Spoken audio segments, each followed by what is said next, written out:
Friends, ಇದು ನಮ್ಮ gear ಬೀಜ ತೋಟ. ಇದು ಆರ್ಗ್ಯಾನಿಕ್ ಗೋಡಂಬಿ ನಾವೇ ಬೆಳೆಸ್ಕೊಂಡಿರೋದು. ಈ ಥರ ನೀವೇ ಬೆಳೆಸ್ಕೊಂಡ್ರೆ ಕೆಮಿಕಲ್ ಎಲ್ಲ ಹಾಕಿರೋದೆಲ್ಲ ಸಿಗಲ್ಲ. ಶಾಪ್ಸಲ್ಲೆಲ್ಲ ಕೆಮಿಕಲ್ಲು ಹಾಕಿರ್ತಾರೆ ಚೆನ್ನಾಗಿರೋಕ್ಕೆ ಅಂತ.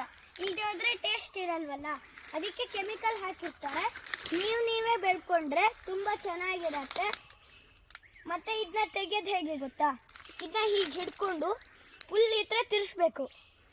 ತೋರಿಸ್ತೀನಿ, ಇಲ್ಲಿ ಹಿಂಗೆ ಹಿಡ್ಕೊಂಡು ಫುಲ್ ಈ ಥರ ತಿರ್ಗಿದ್ರೆ ಹಿಂಗೆ ಬರುತ್ತೆ. ಮತ್ತು ಇದನ್ನ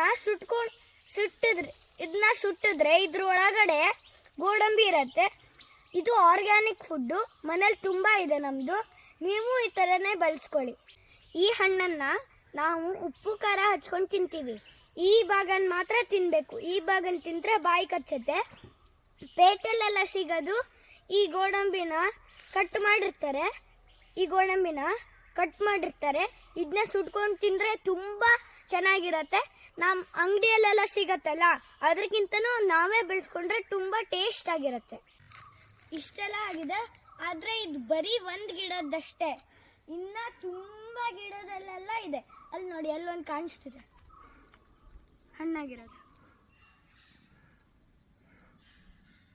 ಮತ್ತು ಇಲ್ಲಿ ಇಷ್ಟೊಂದು ಸಿಕ್ಕಿದೆ. ಈ ಥರ ಗ್ರೀನ್ ಇರೋದೆಲ್ಲ ತೆಗಿಬಾರ್ದು. ಯಾಕೆಂದರೆ ಏನಾದರೂ ಗ್ರೀನ್ ಇರೋದು ತೆಗೆದ್ರೆ ಕೈ ಹೋಯ್ತು ಅಂತಲೇ ಅನ್ಕೊಳ್ತೀವಿ. ನೀವು ರಜೆ ಟೈಮಲ್ಲಿ ನಿಮ್ಮ ಊರಿಗೆ ಹೋಗ್ಬಿಟ್ಟು ತೋಟ ನೋಡಿ, ಮತ್ತು ನಿಮ್ಮದೇ ಓನ್ ತೋಟನ ಬೆಳೆಸ್ಕೊಳ್ಳಿ. ಮುಂಚೆ ಎಲ್ಲ ಕೃಷಿಯರೆಲ್ಲ ಬೆಳೆಸ್ತಿದ್ರು. ನಾವು ಅದನ್ನ ಫಾಲೋ ಮಾಡ್ಕೊಂಡು ಸಪೋರ್ಟ್ ಮಾಡ್ಕೊಂಡು ನಾವೆಲ್ಲ ಬೆಳೆಸಿದ್ದೀವಿ. ನಾವು ತುಂಬ ತೋಟ ಬೆಳೆಸಿದ್ದೀವಿ. ನೀವು ರಜೆಯಲ್ಲಿ ಹೋಗಿ ತೋಟನ ಬೆಳೆಸ್ಕೊಂಡು ಎಂಜಾಯ್ ಮಾಡಿ. Thank you.